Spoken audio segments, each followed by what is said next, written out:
Hi guys. Okay, I'm going to make this video today so that we can go over some stuff, and I'm also making a pretty in-depth tutorial for the M5s for other people that are having trouble with it, because it was one of my earlier starter locks and I had a lot of difficulty adjusting to it. So first, AWOL get well soon. Second, I think it was either Kokomo or LSA that said that they could make a key for this lock for me, and it's my favorite lock, so I'd appreciate that. I need to figure out which one of you two guys it was that offered to do that for me, but I'll send you both a note tonight to try to figure it out.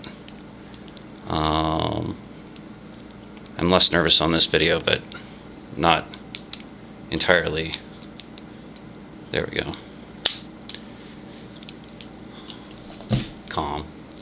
Okay, so Zio, I've been talking to you about the M15s, and I've been calling them M5s. This is an M5, which I got when I first started picking, and it's the one that I've been talking to you about the last couple of days, but it is not, in fact. The M15, or what I was calling an M5, is not this. This is an M5. I've never really had a problem with the M5s. They've been pretty easy to pick the whole time that I've been picking.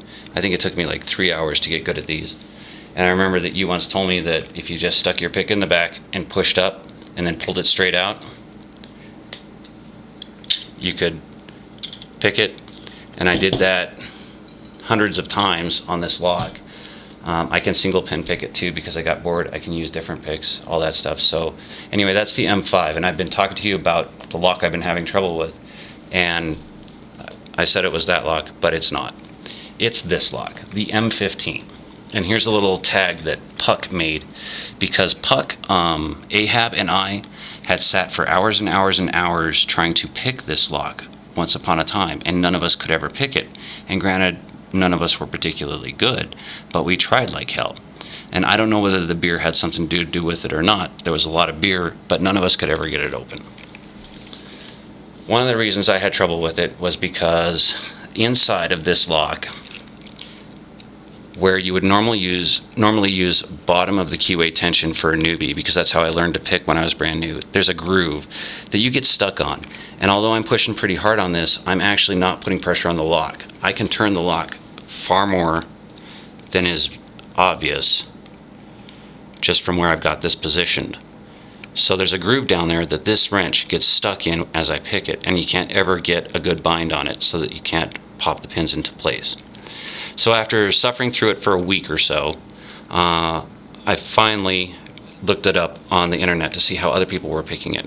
And that's when I noticed that they were doing something kind of like this, where they would put one torsion wrench in to block the hole, the groove that it gets caught in, and then put another one in front of it. But then you can't really fit a pick in there, and it also gets caught on the binding, at least for me. But I didn't know that when I started, so I had a hell of a lot of trouble with it, and it got to the point where I was so frustrated that I eventually gave up on it for a couple of weeks. I wanted to use top of the keyway tension like Zio had told me to do, but I didn't have any other torsion wrenches. This is the one that came with my set, and it's the only one that came with my set.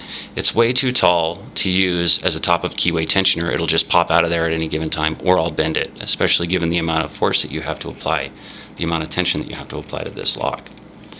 So I didn't have another way to make a better torsion wrench. I did, however, finally find a mechanic who replaces windshield wipers. He's my mechanic. So I had him start pulling the windshield wiper inserts for me, and it took me a while to find him, to find that mechanic, but he said he was willing to do it, and I gave him a couple of bucks for quite a stack of them. These aren't all of them, I've got tons of them, which I then use a Dremel to cut down into my littler torsion wrenches, and from those I can make these. They're not tempered very well. In fact, they're not tempered at all, so they tend to bend and break easy, and I go through them kind of quickly, but they work. Yeah, so after I finally got a way to use top of the keyway tension on these locks, I still had to figure out how to pick it. And in the video that I had seen, the same one that had the 2 torsion wrenches in it, in the video that I had seen, the guy had told me that I needed to use a lot of tension. And a lot of people that are new to picking will realize that new pickers tend to crank the hell out of these things to begin with. And I got to the point where I was putting blisters on my hands and calluses on my fingers, trying to push really, really, really, really hard. So for those of you that might be having trouble with the M15s, which should be probably your next basic lock after an M5 or your standard padlocks, I'm going to try to show you how to do it. You can see that if I just set the torsion wrench in there, this is how the lock normally sets. But then if I apply a little bit of pressure, the lock turns a very little bit. The only amount of pressure that I'm using is enough to rock that little lock, just that little bit. And that's all the pressure I'm using. And we'll see how nervous I am tonight as compared to the other night. Guys, sorry about that. So I'm going to pick it again.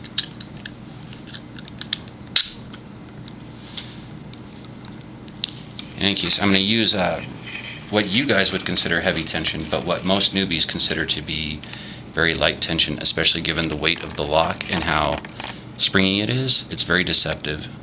It requires a lot less tension than your instincts would tell you when you're doing this.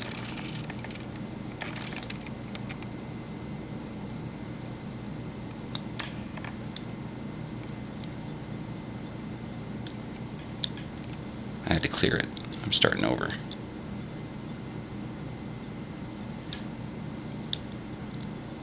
And again. There we go.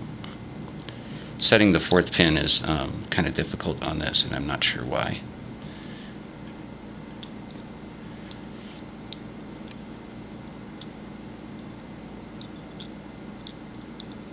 And then when I get all the others set, I often have to go back to it and set it again in order to get it finally open. So Zio, I have no idea what the binding order is in this. I pick based purely on instinct, and I have no idea what the binding order actually is. I think it's 4-1-2-3, but I'm not positive. But I might send this to you and have you look at it, or I might send you the other one, the one that's just like it, and see if you can help me out. But in any case, there you go, and I hope that helps other people that are having trouble with the M15. It really is a pretty good starter lock to move on to once you're done with the basic starter padlocks that cost $5 or $10. I found these on the net for about $25 today, but then you got to pay $10 or $15 shipping. In the stores, they're around $35 to $40 if you can find a decent deal on them. Oh, okay, and then here's the 930 that I want to show you real quick, Zio, because I'm going to send this to you. It's a Master Lock 930. I know that there are at least 2 spool pins in it because I cored it like 4 months ago, but I don't remember what's inside of it. Here's the bitting on the key. If you can take a good look at it. I don't generally use the key because I figure that's kind of cheating and defeats the purpose of trying to figure out how the lock works, but there's the key, and I'll send those with them too. And if you could help me out with this, one of the problems that I'm having is that I can't make a torsion wrench that gets into the recessed kick, the key and knob cylinder. It's just too deeply down in there, and then when I put it in there, it doesn't sit right. So I'm going to send you some stuff to make a torsion wrench or two for me as well, and then I'll be able to see how you do it and be able to reproduce it, I hope. So with that, get well soon, AWOL. And that's about all I've got. As Saul would say, lovely.